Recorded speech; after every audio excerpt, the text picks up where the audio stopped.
Підручник спотвореної історії та наклепів, посібник для 10 класу «Історія Криму» видавництво «Просвіщення» не просто перекручує факти, а сплюндровує історію кримсько-татарського народу та зводить на нього наклеп. Цілі глави підручника представляють корінний народ як посібників німців в роки Другої світової війни, а ще виправдовують факт депортації кримсько-татарського народу. Це не могло не обурити корінне населення півострова. Продовжать мої колеги. «Історія Криму» у 2 томах. Її надрукували учням кримських шкіл ще минулого року. Зміст підручника – цинічний наклеп на кримських татар, корінний народ півострову. Буцімто вся нація зустрічала німців як визволителів у часи Другої світової та їм допомагала. За це вони начебто віддячили відкриттям мечетей, роздачею грошей та харчів.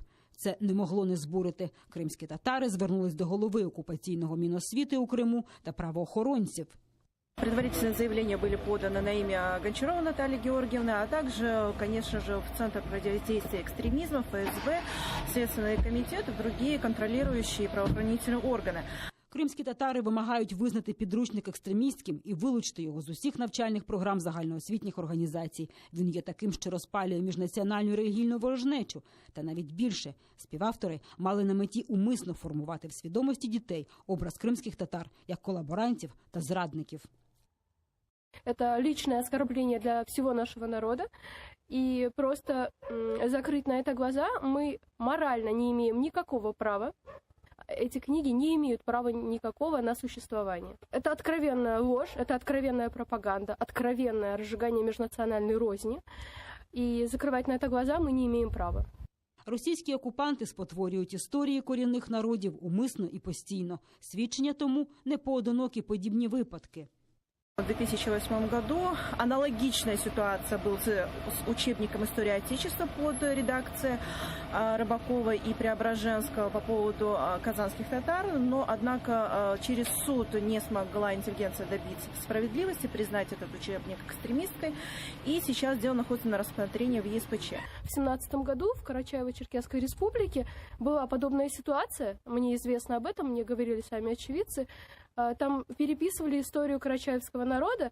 Почему я об этом говорю? Потому что ситуация идентичная. Общественность возмутилась. Они написали иски, написали заявления в разные инстанции. И это дело перетормозилось. То есть нам нельзя оставлять это просто так. Підручник, в якому кримських татар називають посібниками гітлерівців, підпадає під дію Карного кодексу України за умисне розпалювання національної, расової, релігійної ненависті та приниження національної гідності та честі. Зазначені екземпляри підручника будуть долучені до заяв на адресу правоохоронних органів України, а також будуть використані на різних міжнародних майданчиках в якості ілюстрації російської окупаційної політики в Криму. Окупанти скандальний підручник з історії почали поспіхом вилучати з шкільних закладів Криму. Эти книги поспешно, просто на самом деле очень поспешно изымают из школ. Я так полагаю, что это приказ Министерства образования. Изымают из школ, несмотря на выходные дни, воскресенье. Их просто действительно поспешно изымают из школ. С какой целью, нам неизвестно. У меня есть предположение, что, возможно, из-за того, что они не хотят распространения данной книги среди общественников.